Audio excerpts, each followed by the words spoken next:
Salam sejahtera Malaysia, terima kasih kerana menonton video-video dalam channel ini.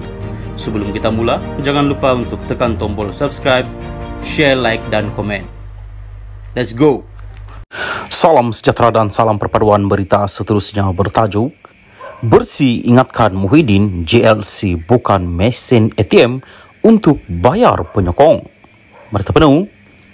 Kumpulan Reformasi Pilihan Raya Bersih mengingatkan pengurusi Perikatan Nasional PN Muhyiddin Yassin bahawa syarikat berkaitan kerajaan JLC bukan mesin ATM untuk membayar gaji penyokong setianya. Dalam satu kenyataan, Jawatan Kuasa Pemandu Bersih berkata, janji PN berkaitan lantikan politik dalam JLC sekiranya memenangi 6 pilihan raya negeri adalah bertentangan dengan takbir urus yang baik dan merupakan salah guna kuasa. JLC ialah syarikat yang wujud untuk memelihara dan mengembangkan kekayaan awam dan bukan mesin ATM parti politik untuk meletakkan penyokong setiap parti dalam senerai gaji negeri. Dalam mengisytiharkan hasratnya secara terbuka, kami juga tertanya-tanya sama ada ia satu bentuk pembelian undi untuk mendapatkan sokongan kumpulan tertentu, katanya. Bersih berkata demikian mengulas janji Muhyiddin untuk melakukan pelantikan politik dalam JLC jika gabungan itu memenangi pilihan raya negeri akan datang. Awal minggu ini, Muhyiddin dilaporkan berkata PN bersedia membentuk kerajaan di semua 6 negeri jika memenangi pilihan raya dan telah memperuntukkan jawatan pentadbiran termasuk ketua JLC negeri. Menurutnya, PN yang bakal bertanding di semua 245 kerusi DUN mahu mengelak perebutan jawatan sekiranya memenangi pilihan raya. Mengenai kemungkinan tindak balas yang timbul akibat lantikan ahli politik ke JLC, Muhyiddin berkata kerajaan PH juga melakukan perkara yang sama. Bersih berkata, naungan politik seumpama itu telah menjadi sebahagian daripada budaya politik Malaysia dan setiap kerajaan termasuk kerajaan perpaduan sekarang juga melakukan hal sama. Bersih telah konsisten sebagai pemerhati dan kumpulan pendesak di semua pentadbiran yang berbeza sepanjang tahun bahawa ahli politik yang merupakan wakil rakyat tidak harus dilantik ke JLC kerana tanggungjawab utama mereka adalah kepada pengundi mereka dan menjadi penggubal undang-undang dan bukan sebagai pengarah syarikat. Bagi ahli politik yang bukan wakil rakyat pula, kita mesti menyediakan proses yang jelas dan ketat untuk memastikan ketulusan dan hanya individu berkelayakan yang sesuai dilantik kerana mereka diamanahkan dengan asid awam, tegasnya.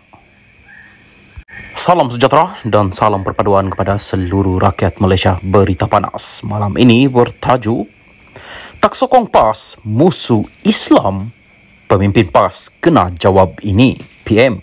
Berita penuh. Perdana Menteri Datuk Seri Anwar Ibrahim meminta pemimpin mahupun Dewan Ulama PAS untuk membetulkan beberapa kenyataan dikeluarkan pencerama bebas yang menyentuh sensitiviti umat Islam sebelum ini.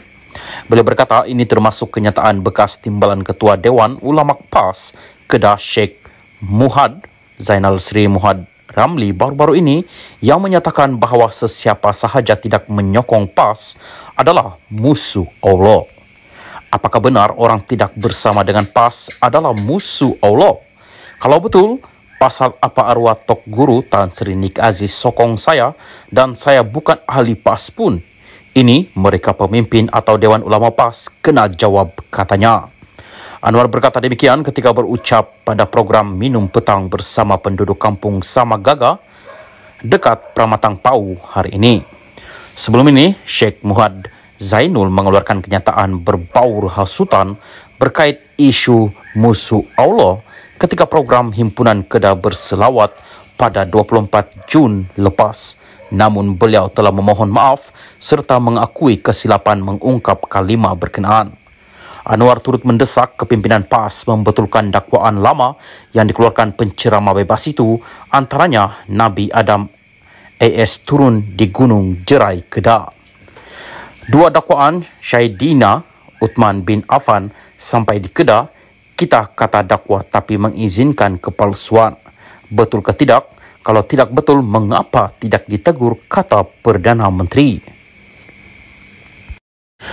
Salam sejahtera dan salam perpaduan kepada seluruh rakyat Malaysia. Berita panas malam ini bertajuk Kemenangan Ahmad Amzad di Parlimen Kuala Terengganu dibatal. Berita penuh, Mahkamah Pilihan Raya Terengganu di sini pada Selasa menerima petisyen yang difailkan calon BN bagi membatalkan kemenangan calon PAS Datuk Ahmad Amzad Hashim pada pilihan raya umum ke-15 PRU 15. Keputusan itu dibuat Hakim Datuk Seri Muhammad Firuz Jafril setelah mendapati wujud unsur rasuah ketika tempoh kempen pilihan raya bagi parlimen tersebut. Mahkamah turut memerintahkan responden membayar RM50,000 kepada pempetisyen selain membenarkan penangguhan keputusan selama 14 hari bagi membolehkan responden membuat rayuan dan memfailkan permohonan rasmi pergantungan responden sebagai ahli parlimen. Terdahulu, UMNO Terengganu memfailkan petisyen pada 3 Januari lalu melalui calon BN Datuk Mohad Zubir Embong bagi membatalkan keputusan PRU 15 parlimen berkenaan di Mahkamah Tinggi di sini mengikut Akta Kesalahan Pilihan Raya 1954. Pengurusi UMNO Terengganu Datuk Seri Ahmad Said berkata, petisyen itu difailkan antara lain atas dakwaan PAS menyogok pengundi dengan mengagihkan wang bantuan diberikan kerajaan negeri pada 15 hingga 17 November lalu. Tindakan itu didakwa dilakukan melalui program iPension, iBelia dan iSiswa yang diberikan beberapa hari sebelum PRU 15. Pada pilihan raya itu, Ahmad Amzad memperoleh majoriti 40,907 undi, menewaskan 3 pencabar lain termasuk Muhammad Zubir.